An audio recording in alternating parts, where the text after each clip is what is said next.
चौरचन पावन परम महान, पाकल पूड़ी पकवान।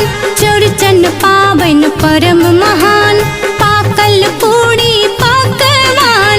उगियो उगियो चौठी चान, साँझुक बेरिया।